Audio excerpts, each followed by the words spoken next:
अस्सलाम वालेकुम। तो डियर स्टूडेंट्स, हम आज फोर्थ सेमेस्टर के स्टूडेंट्स के लिए मॉडर्न फिज़िक्स 2 के लेक्चर्स को स्टार्ट कर रहे हैं। और मॉडर्न फिज़िक्स 2 में जो चैप्टर रिमेनिंग है, उन चैप्टर्स में से आज हम जो चैप्टर स्टार्ट करने जा रहे हैं, इस चैप्टर का नाम है क्वांटम मैकेनिक्स इन 3 डायमेंशंस। ये फर्स्ट लेक्चर है इस चैप्टर का। और हमारा जो मेन रेफरेंस बुक होगा, यानी हमारा जो सोर्स बुक है जिससे हम इस चैप्टर को कंप्लीट करेंगे, वो book concepts of modern physics की है। इसकी 6th एडिशन हम यूज़ करेंगे और ये बुक ऑर्थोवाइज़र की है। ये बुक मैं आपके साथ गालिबन ग्रुप पे शेयर भी कर चुका हूँ, और अगर आप में से किसी के पास मौजूद नहीं है तो आप मुझे ग्रुप में टेक्स्ट कर सकते हो ताकि मैं दोबारा इस बुक को अपलोड कर सकूँ। तो इस चैप्टर का जो टॉपिक है, हमारा फर्स्ट टॉपिक आज का, वो है Schrodinger equation for hydrogen atom. तो अगर आपको याद हो तो ये मैं एक बार सिलेबस दिखा देता हूँ ताकि आपको याद आ जाए कि मिड टर्म से पहले हम special theory of relativity complete कर चुके थे, और अब हम स्टार्ट कर रहे हैं इसमें सिलेबस का ये जो चैप्टर है क्वांटम मैकेनिक्स इन 3 डायमेंशंस। और इसमें भी ये फर्स्ट टॉपिक है हमारा हाइड्रोजन एटम का। और हमारे रेकमेंडेड बुक्स में भी शामिल है यूनिवर्सिटी की तरफ से ऑर्थोवाइज़र की बुक, जिसे हम एज ए रेफरेंस यूज़ करेंगे। तो स्टार्ट कर लेते हैं। सबसे पहले मैं कुछ टर्म्स हैं, उन टर्म्स को मैं रिवाइज करूंगा ताकि आपके लिए ये टॉपिक इजी बन जाए। तो ये मॉडर्न फिज़िक्स 1 के कुछ टर्म्स हैं जो 3rd सेमेस्टर में आपको पढ़ाया जा चुका है। फर्स्ट टर्म जो हम रिवाइज करेंगे वो फर्स्ट टर्म है मीनिंग ऑफ क्वांटम। क्वांटम की मीनिंग क्या है? मैं आपको याद दिलाता चलूं कि ये वर्ड क्वांटम सबसे पहले आपने मॉडर्न फिज़िक्स कोर्स नंबर 1 में प्लांक की थ्योरी में आपने यूज़ किया था। आपको याद होगा कि प्लांक ने ब्लैक बॉडी रेडिएशन को एक्सप्लेन करने के लिए एक थ्योरी उन्होंने प्रपोज किया था। उस थ्योरी के अकॉर्डिंग लाइट वो कंपोज्ड होती है किससे? स्मॉल बंडल्स ऑफ एनर्जी के, या ये भी कह सकते हो कि पैकेट्स ऑफ एनर्जी से ये लाइट बनी हुई होते हैं। उन पैकेट्स ऑफ एनर्जी को आपने नाम दिया था क्वांटा, जिसे बाद में हम क्वांटम की सूरत में यूज़ कर रहे थे मॉडर्न फिज़िक्स कोर्स नंबर 1 में। तो क्वांटम की मीनिंग वही सेम है कि क्वांटम किसी भी ऑब्जेक्ट की सबसे स्मॉलेस्ट पॉसिबल अमाउंट, जैसे लाइट की मैंने अभी आपको एग्जाम्पल मैंने आपको दिया था कि लाइट के स्मॉलेस्ट पैकेट ऑफ एनर्जी को आप फोटोन का नाम देते हो। इसी स्मॉलेस्ट अमाउंट ऑफ लाइट यानी एनर्जी को हम इसके लिए वर्ड क्वांटम का भी इस्तेमाल कर सकते हैं। तो क्वांटम की मीनिंग है सिंपली कि किसी भी ऑब्जेक्ट की स्मॉलेस्ट अमाउंट जो आप, जैसे प्लांक की थ्योरी में स्मॉलेस्ट अमाउंट ऑफ एनर्जी यानी लाइट फोटोन के ज़रिए से पेश की गई थी, जिसे क्वांटा का नाम दिया गया था। तो क्वांटम की भी यही मीनिंग है, स्मॉलेस्ट अमाउंट ऑफ समथिंग। तो ये यहाँ पे मेंशन कर लेते हैं कि ये जो क्वांटम है ये बेसिकली एक जर्मन वर्ड है, और इसकी मीनिंग क्या है? इसकी मीनिंग है smallest possible amount of something. जैसे मैंने आपको बताया, समथिंग के लिए मैंने आपको एग्जांपल दिया लाइट का, और स्मॉलेस्ट अमाउंट उसके मैंने नाम दिया था आपको फोटोन। तो फोटोन के लिए हम वर्ड क्वांटम इस्तेमाल कर सकते हैं। तो देखते हैं कि ये क्वांटम मैकेनिक्स हम इस्तेमाल कहाँ करते हैं, क्योंकि हमारा ये जो चैप्टर है वो क्या था? क्वांटम मैकेनिक्स इन 3 डायमेंशंस। तो हम इस क्वांटम मैकेनिक्स को यूज़ कहाँ कर सकते हैं? हम क्वांटम मैकेनिक्स को micro objects plus macro objects पर अप्लाई कर सकते हैं। यानी अगर हम किसी फिनोमेना को एक्सप्लेन करना चाहे, लाइक मैं फिर से वही एग्जांपल दोहराऊंगा, ब्लैक बॉडी रेडिएशन या फोटो इलेक्ट्रिक इफेक्ट, ये एक फिनोमेना है। आप इस फिनोमेनन को अगर एक्सप्लेन करना चाहते हो तो इनकी एक्सप्लेनेशन आप एटॉमिक लेवल पर जाकर कर सकते हो। तो जब आप एटॉमिक लेवल पर जाकर इन दोनों फिनोमेनास को एक्सप्लेन करते हो तो बेसिकली आप वहाँ अप्लाई करते हो क्वांटम मैकेनिक्स को। तो इसका मतलब हुआ कि हम क्वांटम मैकेनिक्स को एटॉमिक लेवल पर अप्लाई कर सकते हैं। एटॉमिक लेवल पे हो, एलिमेंट्री पार्टिकल्स के लेवल पे हो, आप इस क्वांटम मैकेनिक्स को यूज़ कर सकते हो। इसी तरह आप क्वांटम मैकेनिक्स को मैक्रो ऑब्जेक्ट्स के लिए, जो हैवी मैसेज है, उनके लिए भी यूज़ कर सकते हो, लेकिन बशर्ते के मैक्रो फिनोमेनास को एक्सप्लेन करने के लिए क्लासिकल फिज़िक्स फेल हो जाए। यानी अगर आप किसी मैक्रो फिनोमेना को, यानी ऐसा फिनोमेना जो किसी हैवी ऑब्जेक्ट से रिलेटेड हो, आप उसे एक्सप्लेन करना चाहते हो, अगर आप उसे क्लासिकल मैकेनिक्स के ज़रिए एक्सप्लेन कर सकते हो तो आप क्वांटम मैकेनिक्स अप्लाई नहीं करोगे वहाँ। लेकिन अगर आप उस मैक्रो ऑब्जेक्ट से रिलेटेड फिनोमेना को क्लासिकल फिज़िक्स के ज़रिए एक्सप्लेन नहीं कर पाते, तब आप क्वांटम मैकेनिक्स को अप्लाई करते हो। तो इसका मतलब ये हुआ कि हम कहाँ इस्तेमाल कर सकते हैं। हमने कहा कि इट इज़ अप्लाइड वेल, कहाँ इस्तेमाल कर सकते हैं, टू स्मॉल यानी micro objects and big objects यानी मैक्रो ऑब्जेक्ट्स। बट कहाँ इस्तेमाल नहीं कर सकते, would not be used where classical mechanics is good enough. Good enough का मतलब क्या हुआ, जहाँ आप क्लासिकल मैकेनिक्स के ज़रिए से उस फिनोमेना को एक्सप्लेन कर पाओ तो आप क्वांटम मैकेनिक्स को यूज़ नहीं करेंगे। तो इस क्वांटम मैकेनिक्स की डेफिनेशन पर क्या है, हम इसकी definition already first course of modern physics में कंप्लीट कर चुके थे, लेकिन एक बार दोहरा लेते हैं। अभी आपने देखा कि हम क्वांटम मैकेनिक्स को स्मॉल ऑब्जेक्ट्स के लिए, अब स्मॉल इस वर्ड को थोड़ा और एक्सप्लेन कर लेते हैं। स्मॉल का मतलब एटॉमिक पार्टिकल्स, एलिमेंट्री पार्टिकल्स। अब एटॉमिक पार्टिकल्स जैसे इलेक्ट्रॉन, प्रोटॉन, न्यूट्रॉन, या एलिमेंट्री पार्टिकल्स की तरफ आएंगे तो हमारे एलिमेंट्री जो पार्टिकल्स हैं जिनके बारे में आगे जाके हम अपने कोर्स में पढ़ेंगे, उन पे भी आप अप्लाई कर सकते हो। अब क्या सवाल ये पैदा होता है कि हम क्वांटम मैकेनिक्स को क्लासिकल मैकेनिक्स के ज़रिए से के तर्ज पर अप्लाई करेंगे। यानी जैसे एग्जांपल ले लेते हैं न्यूटन्स लॉज ऑफ मोशन के।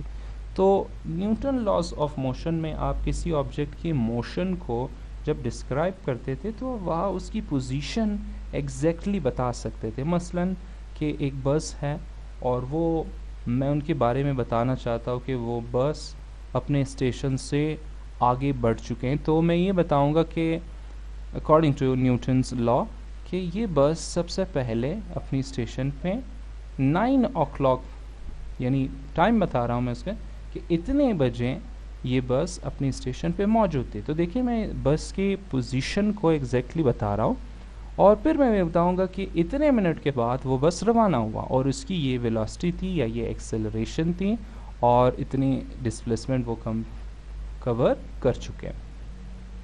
लेकिन आप जब क्वांटम मैकेनिक्स अप्लाई करते हो तो आप ऑब्जेक्ट की एग्जैक्ट पोजीशन नहीं बताते।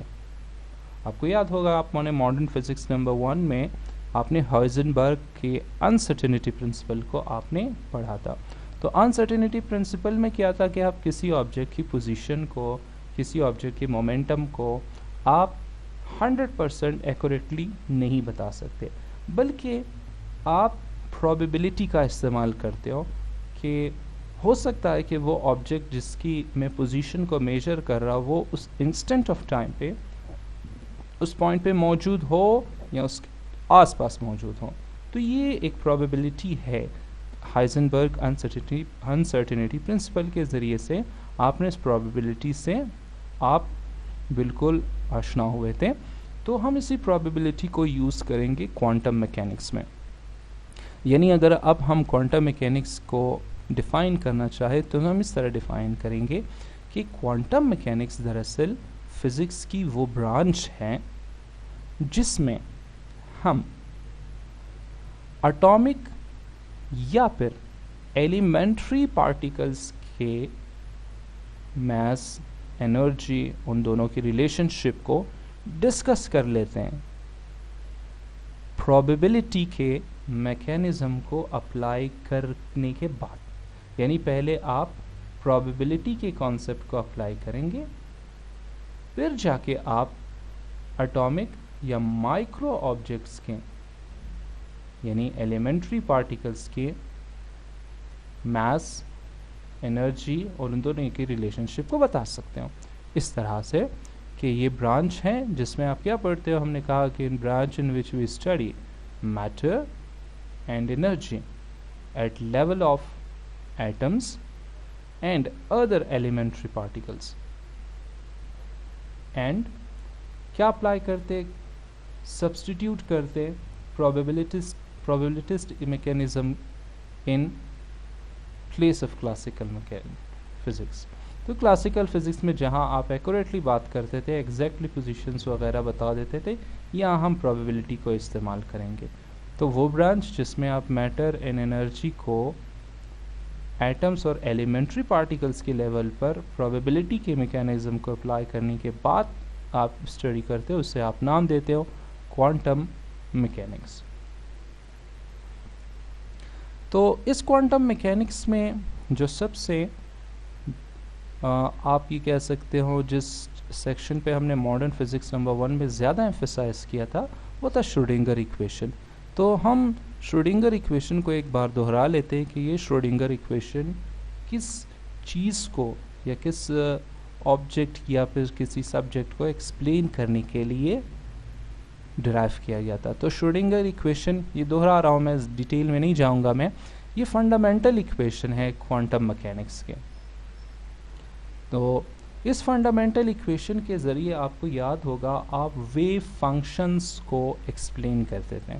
अब वेव फंक्शंस, ये पूरी डिटेल मॉडर्न फिज़िक्स 1 में मौजूद है कि वेव फंक्शंस है क्या और आप वेव फंक्शंस किस तरह से डिस्क्राइब करते हो और उनसे कौन से नताइज हासिल करते हो।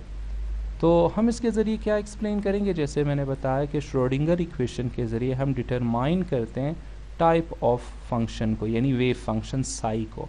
इसके ज़रिए हम वेव फंक्शन साई को डिटरमाइन करते, फाइंड करते, एक्सप्लेन करते, required for various cases of motion and interaction of micro particles. जैसे आपने मॉडर्न फिज़िक्स नंबर 1 में आपने देखा था, हमने wave function of free particle को हमने डिटरमाइन किया था श्रोडिंगर इक्वेशन के ज़रिए और फिर उसके आइगन फंक्शंस, आइगन वैल्यूज़ की डिस्क्राइब किए थे हमने। इसी तरह हमने आपको बताया था कि श्रोडिंगर इक्वेशन को किस तरह हम पार्टिकल इनसाइड बॉक्स, उसकी वेव फंक्शन को किस तरह से डिटरमाइन कर सकते हैं, या फिर टनलिंग इफ़ेक्ट, ये सारी बातें हम श्रोडिंगर इक्वेशन के ज़रिए मॉडर्न फिज़िक्स 1 कोर्स में एक्सप्लेन कर चुके हैं। तो श्रोडिंगर इक्वेशन एक फंडामेंटल इक्वेशन है क्वांटम मैकेनिक्स के, जिसके ज़रिए आप किसी भी माइक्रो पार्टिकल के मोशन के दौरान उनके वेव फंक्शंस को डिटरमाइन करवाते हो इसी श्रोडिंगर इक्वेशन के ज़रिए। अब ये इक्वेशन हमने जो अपने फर्स्ट कोर्स में हमने कंप्लीट किया था, तो वो इक्वेशन 3 डायमेंशनल इक्वेशन था, टाइम इंडिपेंडेंट श्रोडिंगर इक्वेशन हम उसे नाम देते थे। तो हम यहाँ इसे दोबारा से मेंशन करते हैं। तो ये इक्वेशन 1925 में डिराइव किया था किसने, श्रोडिंगर ने। और श्रोडिंगर ने बुनियादी तौर पर डी ब्रॉगली के कॉन्सेप्ट को यूज़ किया था। ये सारी बातें आप अपने फर्स्ट कोर्स के चैप्टर को दोहरा कर दोबारा से रिफ्रेश करवा सकते हैं उनके कॉन्सेप्ट को। तो श्रोडिंगर इक्वेशन हम लिख लेते हैं यहाँ पे। श्रोडिंगर इक्वेशन था क्या, फॉर हाइड्रोजन एटम, यही हमारा मेन टॉपिक है। तो आते हैं पहले, सबसे पहले श्रोडिंगर इक्वेशन को डिस्क्राइब करते हैं किसी हाइड्रोजन एटम के लिए। अब आपको पता ही है कि हाइड्रोजन एटम एक बहुत ही सिंपल सा एटम है। अब इस हाइड्रोजन एटम में एक प्रोटॉन है जिसकी चार्ज पॉजिटिव ई के इक्वल, और एक इलेक्ट्रॉन है जिसमें चार्ज उसकी होती है माइनस ई। तो एक हाइड्रोजन एटम सबसे सिंपल एटम है जिसमें एक प्रोटॉन, न्यूक्लियस में एक प्रोटॉन और इसके ऑर्बिट में एक इलेक्ट्रॉन मौजूद होते हैं। आपने श्रोडिंगर इक्वेशन को अप्लाई करना है इस हाइड्रोजन एटम पर। अब सवाल ये पैदा होता कि हम हाइड्रोजन एटम पर अप्लाई कर रहे हैं तो क्या हम प्रोटॉन और इलेक्ट्रॉन दोनों पर अप्लाई कर रहे हैं या नहीं। हम सिंप्लीफिकेशन के लिए यहाँ सपोज कर लेते हैं कि जो प्रोटॉन है, ये जो प्रोटॉन है, ये प्रोटॉन स्टेशनरी है, जबकि इलेक्ट्रॉन ऑर्बिट में मूवमेंट कर रहे हैं। कौन सी मोशन, किस मोशन के ज़रिए, आपको जानते ही हो, सर्कुलर मोशन या फिर ऑर्बिटल मोशन पाए जाते हैं इस इलेक्ट्रॉन में। तो सिंप्लीफिकेशन के लिए हम प्रोटॉन को स्टेशनरी मान रहे हैं, जबकि इलेक्ट्रॉन वो ऑर्बिट में सर्कुलर मोशन परफॉर्म कर रही है। अच्छा जी, तो इस सिस्टम में पॉजिटिव और नेगेटिव चार्ज के दरमियान एक अट्रैक्शन भी पाई जाती है, जिसे हम कह रहे हैं म्यूचुअल इंटरेक्शन। तो हम ये कह रहे हैं कि this system is under mutual interaction, यानी ये जो सिस्टम है, यानी हाइड्रोजन एटम जिसमें एक प्रोटॉन और एक इलेक्ट्रॉन है, ये दोनों अंडर म्यूचुअल अट्रैक्शन होती है, अट्रैक्शन होते हैं उन दोनों में। अब अप्लाई कर लेते श्रोडिंगर इक्वेशन को, और श्रोडिंगर इक्वेशन की कौन से इक्वेशन को आप अप्लाई करोगे, टाइम इंडिपेंडेंट श्रोडिंगर इक्वेशन को। और वो क्या था, del square psi plus 2m by h cut square E minus V into psi is equal to 0। इसे आप नाम देंगे इक्वेशन नंबर 1। अब आप कुछ याद करो कि ये डेल है क्या, ये m क्या है, ये एच कट क्या है, ई वी और ये साई, ये सब है क्या। तो हम यहाँ मेंशन कर लेते हैं आपके, लेकिन इक्वेशन नंबर 1 ई क्या आती है, इंटरनल एनर्जी और टोटल एनर्जी किसकी, इलेक्ट्रॉन की। अब प्रोटॉन की क्यों नहीं, क्योंकि तो हम सपोज कर चुके हैं कि प्रोटॉन तो स्टेशनरी है, तो जब वो स्टेशनरी है तो उसके वेव फंक्शन बनेंगे नहीं, तो इलेक्ट्रॉन जो मोशन में, तो वेव फंक्शन इसी का बनना है। इसलिए हम ई जो है यानी टोटल एनर्जी वो इलेक्ट्रॉन की यहाँ पे रिप्रेजेंट करें, जबकि इस इक्वेशन में वी भी मौजूद है। वी पोटेंशियल एनर्जी है इलेक्ट्रॉन की, V is potential energy of electron. इसी तरह से इस इक्वेशन नंबर 1 में वी वो तो पोटेंशियल एनर्जी था। अब सवाल ये पैदा होता है कि आप पोटेंशियल एनर्जी ऑफ इलेक्ट्रॉन को किस तरह फाइंड कर सकते हो। तो जवाब बहुत सिंपल है, जो हम बोहर्स की थ्योरी में already potential energy of electron find कर चुके थे, वो कूलम्स लॉ के ज़रिए से मुमकिन है। हम कूलम्स लॉ के ज़रिए इस इलेक्ट्रॉन की पोटेंशियल एनर्जी को फाइंड करेंगे, और वो इक्वेशन में डायरेक्ट मेंशन कर रहा हूँ कि ZE² by 4 pi epsilon naught R। इसे आप इक्वेशन 2 का नाम दो। इसमें Z आप जानते ही हो ये एटॉमिक नंबर है, E charge of electron and proton इनकी प्रोडक्ट के, और R रेडियस ऑफ ऑर्बिट है। इसी तरह इक्वेशन नंबर 1 में डेल क्या था, डेल स्क्वायर वो लैप्लाशियन ऑपरेटर है, और Laplacian operator in rectangular coordinate system है। डेल स्क्वायर और डेल स्क्वायर की वैल्यू है, और वो क्या है, कर्ली स्क्वायर x बाय के x square plus curly square by curly y square plus curly square by curly z square. तो रेक्टेंगुलर कोऑर्डिनेट एक्सिस में 3 ही एक्सिस होते हैं, x, y एंड z। तो जब आप लैप्लाशियन ऑपरेटर को रेक्टेंगुलर कोऑर्डिनेट्स में मेंशन करते हो तो वो इस इक्वेशन के इक्वल होते हैं। और क्या था इक्वेशन नंबर 1 में, अब हम क्या, साई वो तो आपको पहले बता चुका हूँ, साई तो वेव फंक्शन है। अब हम इनकी वैल्यूज इक्वेशन नंबर 1 में पुट कर लेते हैं। किसकी वैल्यू, डेल स्क्वायर की वैल्यू इक्वेशन नंबर 1 में पुट कर लेते हैं। तो इक्वेशन नंबर 1 है del square psi plus 2m by h cut square E minus V psi is equal to 0। इसमें m मास ऑफ इलेक्ट्रॉन है, जबकि एच कट ये तो कांस्टेंट है, आप जानते हुए डायरेक्ट कांस्टेंट है ये। अब हम डेल स्क्वायर की जगह ये वैल्यू पुट कर लेते हैं। तो वैल्यू पुट कर लें आप, curly square by curly x square plus curly square by curly y square plus curly square by curly z square into psi plus 2m by h curl square E minus V psi is equal to 0। ये addition 2 time हम mention करें, इसमें इसकी correction कर लेते हैं। तो हम करेक्शन कर चुके हैं, हमने 2 बार पॉजिटिव साइन को मेंशन किया था। तो ये इक्वेशन नंबर 3 है आपके सामने। अब इस इक्वेशन नंबर 3 को गौर से देख लेते हैं। हम एक और काम कर सकते हैं कि हर टर्म को, ये जो curly square by curly x square है, इस फर्स्ट टर्म को, सेकंड टर्म को और थर्ड टर्म को साई से मल्टीप्लाई कर लेते हैं। और इसी तरह से भी आप इस इक्वेशन को रहने दे सकते हो। तो अब देखते हैं कि क्या ये इक्वेशन, श्रोडिंगर इक्वेशन, ये जो आपके सामने इक्वेशन नंबर 3 है, क्या ये हाइड्रोजन एटम पे अप्लाई हो सकता है। तो ये एक सवाल हम पूछ लेते हैं कि can we apply equation number 3 on hydrogen atom. इस इक्वेशन नंबर 3 को हाइड्रोजन एटम पर क्या हम अप्लाई कर सकते हैं या नहीं, या इस इक्वेशन में थोड़ी सी मॉडिफिकेशन करना है हमें। तो हम देख लेते हैं। अब इस सवाल को अगर आप जवाब देना चाहते हैं इस सवाल का, तो आपको हाइड्रोजन एटम का सहारा लेना होगा कि वो हाइड्रोजन एटम जिसकी हम बात कर रहे हैं वो स्ट्रक्चर वाइज है किस तरह से। तो चले जी हम एक डायग्राम बना लेते हैं और इस डायग्राम के ज़रिए देखते हैं कि क्या इक्वेशन नंबर 3 हाइड्रोजन एटम पे अप्लाई हो सकता है या नहीं। तो देख लेते हैं। फर्स्ट कर लें कि ये जो हमारे सामने एक ब्लू सर्कल है, ये एक हाइड्रोजन एटम हो, और हाइड्रोजन एटम वो सर्कुलर तो नहीं होती, hydrogen atom spherical in structure होते हैं। तो हाइड्रोजन एटम, सबसे पहले हम नोट करें कि hydrogen atom is spherical. Number 2, ये न्यूक्लियस ऑफ हाइड्रोजन एटम है जिसमें प्रोटॉन मौजूद है, प्लस साइन प्रोटॉन को रिप्रेजेंट कर रहे हैं, और ये इलेक्ट्रॉन है जो ऑर्बिट में सर्कुलर या ऑर्बिटल मोशन वो परफॉर्म कर रहे हैं।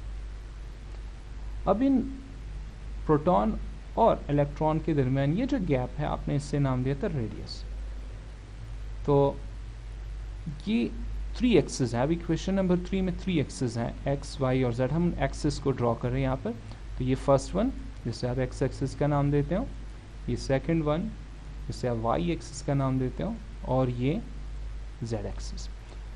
तो हम कार्टेशियन के कोऑर्डिनेट एक्सिस को ड्रॉ कर चुके हैं एक स्फेरिकल एटम के लिए।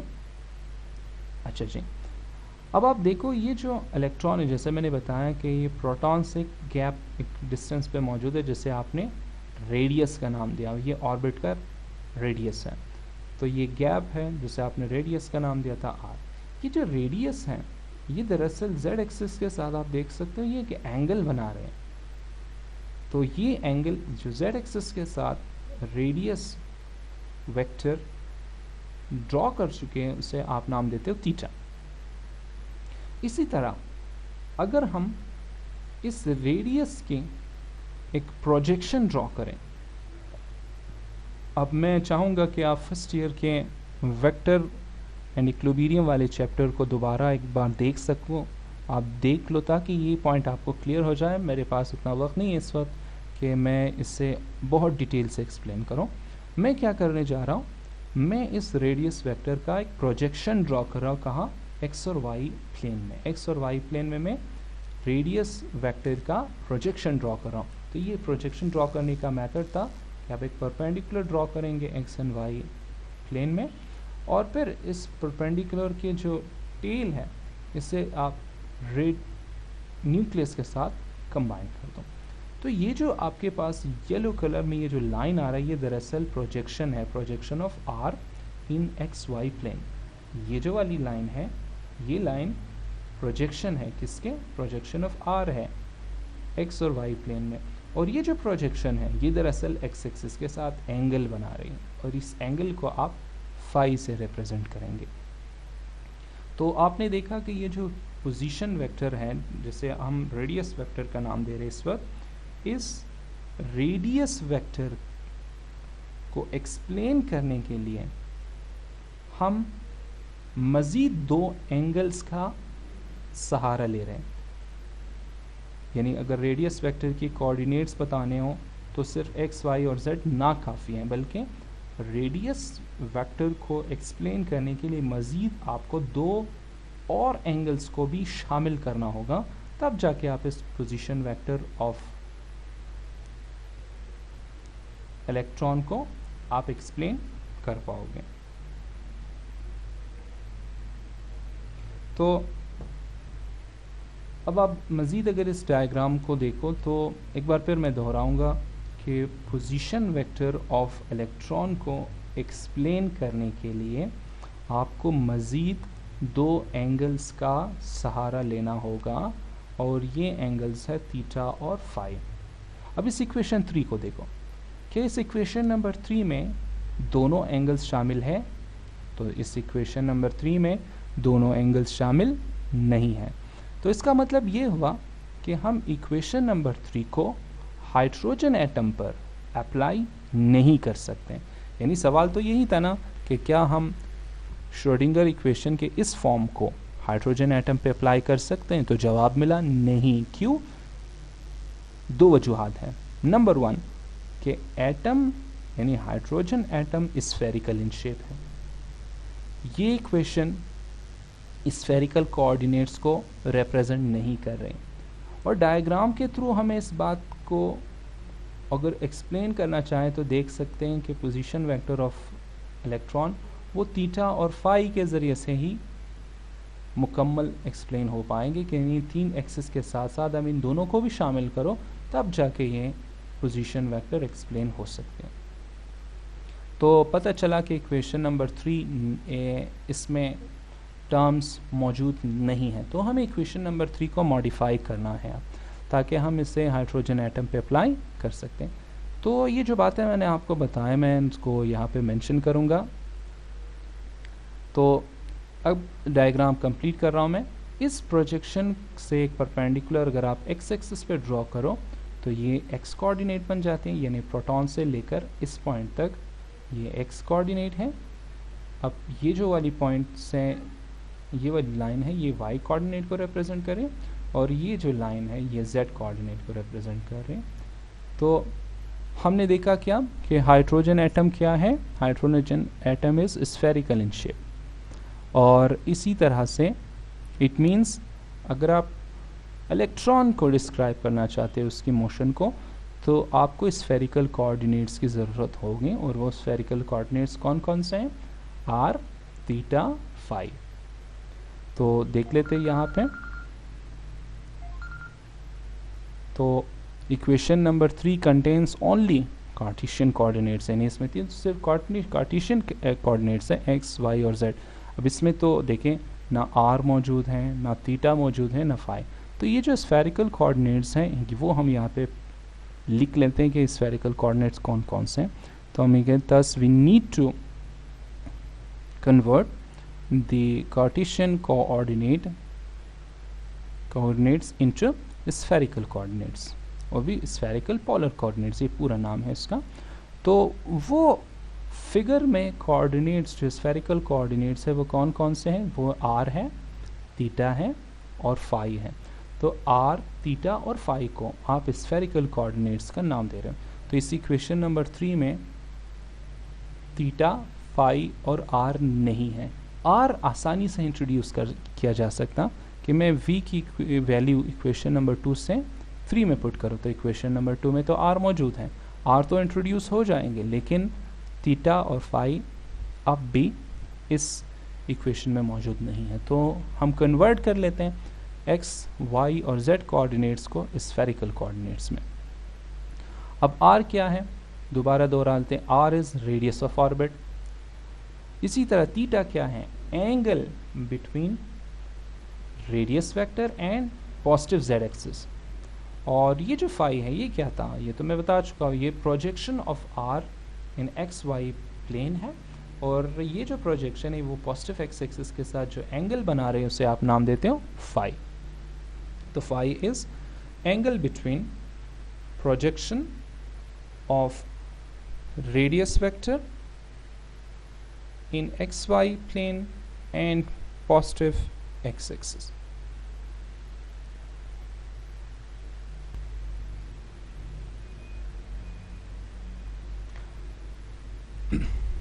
हम एक काम कर लेते हैं, हम इस थीटा, फाई और आर के वैल्यूज़ को हम इस एक डायग्राम की मदद से, इस फिगर की मदद से हम इनके वैल्यूज़ फाइंड कर लेते हैं। तो सबसे पहले फाइंड करेंगे value of r is given by, अब आपको याद होगा ये तो आर एक पोजीशन वेक्टर है और पोजीशन वेक्टर की जो मैग्नीट्यूड है वो आप किस तरह फाइंड कर सकते हो कि आप एक्स, वाई और जेड एक्सिस के वैल्यूज़ कोऑर्डिनेट्स को आप स्क्वायर करो और फिर उन सबको ऐड करो, देन उसकी स्क्वायर रूट लो। ये आपने फर्स्ट ईयर के फिज़िक्स में पढ़ा था कि r is equal to square root of x square plus y square plus z square. अब आ जाते हैं थीटा की तरफ। तो थीटा हम फाइंड करना चाहते हैं। थीटा फाइंड करने के लिए इस डायग्राम को और लेबल करना होगा हमें, हम लेबल कर लेते हैं इस डायग्राम को। तो वैल्यू फाइंड करें किसका, थीटा का। तो value of theta is given by triangle, कौन सी ट्राइंगल, ओ पी क्यू। अब ट्राइंगल तो इस डायग्राम में नज़र ही नहीं आ रहा, इसलिए हम इस डायग्राम को यानी इस फिगर को मज़ीद लेबल करेंगे। तो आप न्यूक्लियस ऑफ हाइड्रोजन एटम को O से रिप्रेजेंट करो, पोजीशन ऑफ इलेक्ट्रॉन को P से रिप्रेजेंट करो और P से जो आपने परपेंडिकुलर ड्रॉप किया था Z एक्सिस पर, तो जिस पॉइंट पे वो इंटरसेक्ट करे तो आप इसे नाम दे दो Q। तो ये ट्राइंगल है OPQ। इस ट्राइंगल को अलग से हम यहाँ ड्रॉ कर लेते हैं। ये लाइन कौन सी लाइन है, ये OQ लाइन है, OQ लाइन। और ये वाली कौन सी लाइन है, QP लाइन, और ये रेडियस वेक्टर। तो हम इसे लेबल कर लेते हैं, ये nucleus, position of electron, point of projection. तो एंगल तो इस पॉइंट पे बन रहा है, आप इस एंगल को दोबारा से ड्रॉ करो, थीटा एंगल। अब इस डायग्राम को फिगर से, इस ट्राइंगल को फिगर से कंपेयर कर लो। तो OP is basically radius of orbit.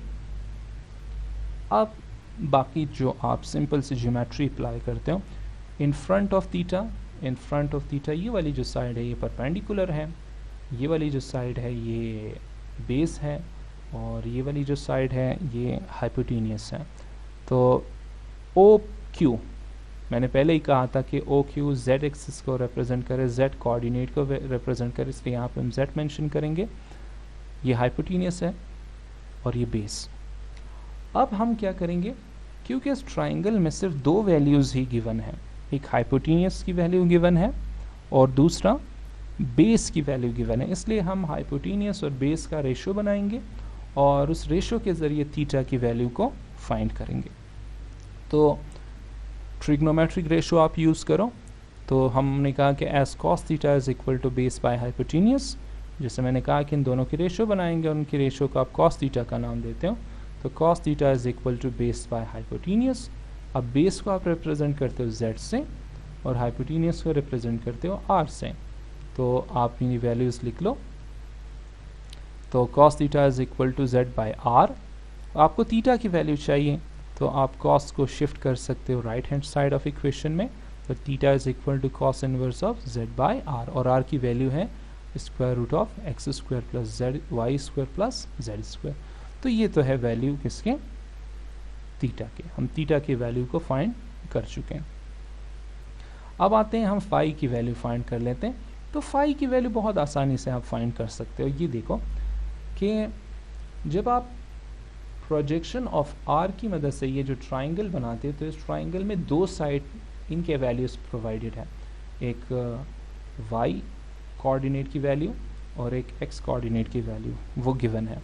तो अगेन देखिए फाई एंगल के सामने जो साइड होती है वो तो है परपेंडिकुलर, तो वाई कोऑर्डिनेट वाली जो साइड है ये परपेंडिकुलर है और ये जो है साइड ये बेस है, तो इसे आप एक्स से रिप्रेजेंट कर रहे हो। तो परपेंडिकुलर और बेस का आप रेशो बनाओ ताकि आप फाई की वैल्यू को फाइंड आउट कर सको। तो जब आप परपेंडिकुलर और बेस के रेशो को डिस्क्राइब करते हो तो आप उसे नाम देते हो टेंजेंट ऑफ एंगल।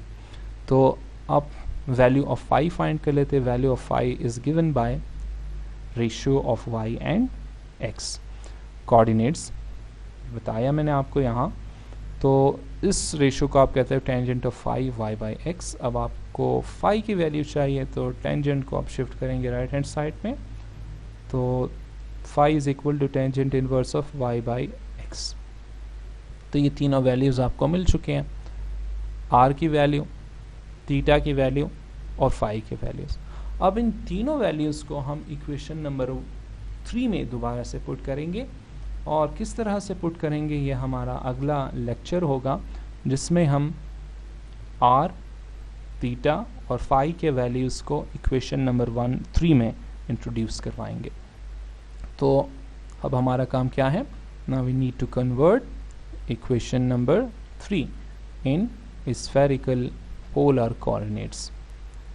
तो ये हमारा अगला लेक्चर होगा, जिसमें हम इक्वेशन नंबर 3 को, जो कि कार्टेशियन कोऑर्डिनेट एक्सिस के फॉर्म में मौजूद है, उसे हम कन्वर्ट करेंगे पोलर कोऑर्डिनेट्स में। तब तक अगर आपका कोई सवाल हो तो आप ग्रुप में आप मैसेज कर सकते हो, या फिर इसी वीडियो के डिस्क्रिप्शन में जाके आप वो क्वेश्चन अपना पूछ सकते हैं। Thank you.